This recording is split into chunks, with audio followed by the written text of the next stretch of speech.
If you think isekai is a recent trend, you would be wrong, since there was a time when a whole bunch of anime were also about people transporting to magical worlds. And what do you know, most of them came out during the 90s period of the economic crisis in Japan. It's as if the shows thrive at a time when people want to escape reality or something. One of them was Fushigi Yuugi, and it used to be very famous back in the day, along with the other anime by the same mangaka, Ayashi no Seres. Nowadays very few remember them, and even fewer talk about them, since when you break them apart, they are fairly average at what they are about. This one in particular is a generic reverse harem - fantasy adventure - melodramatic romance, and to its credit it came out when there weren't many similar series to pose a challenge. Later on came Escaflowne, 12 Kingdoms, and even the quite recent Snow White with the red hair. Fushigi Yuugi doesn't stand a chance before them. Despite being average as a whole, it is below that when you see how it handles every genre. The romance is the done-to-death young adult type we all came to hate. You know what I'm talking about, if not, think of Bella from Twilight. Typical naive teenage girl, surrounded by pretty boys with superpowers, whom are all interested in her, and is soon revealed to be the chosen one of prophecy that will save the world with her virginity.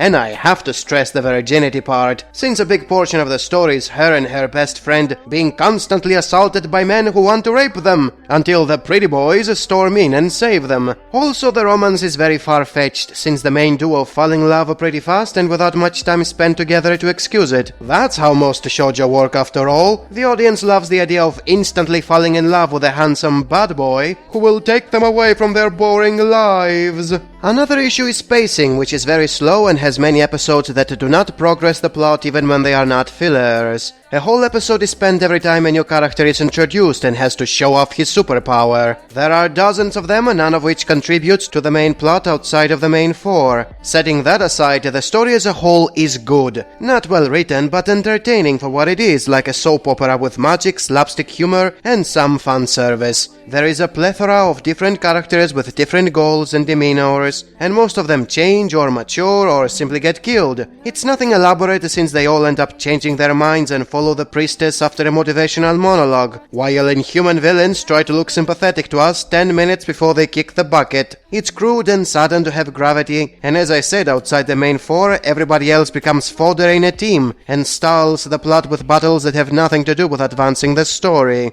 Despite that, it's still full of twists, intrigue, and goes for that trick of ending most episodes with a cliffhanger, so you will want to know what follows, even if in retrospect it wasn't very important. It even has a solid ending, rare for anime, which is unfortunately ruined by the several OVA sequels that followed it and made a joke out of the few concepts it handled properly. A third issue is the low budget, as expected from a show that was made during an economic crisis. Everything feels cheap, from stiff animation to simplistic character designs that make most in the cast to look as if they are the same person with a different wig and uniform. It's not like prettier colors would have made the script any better. People did not complain about it much back when this was the norm for any show. The magical realm and the romance were enough to please the anime fans of the early 90s. It still makes it harder to watch once you are spoiled by later series with much better production values. But you know what? Eventually everything comes back to the quality of writing, which Fushigi Yuugi doesn't have much of. Miyaka is a blunt self-insert heroine who spends most of the time gushing around pretty boys before losing her clothes, getting chased around by rapists, and having to be saved by a hunk.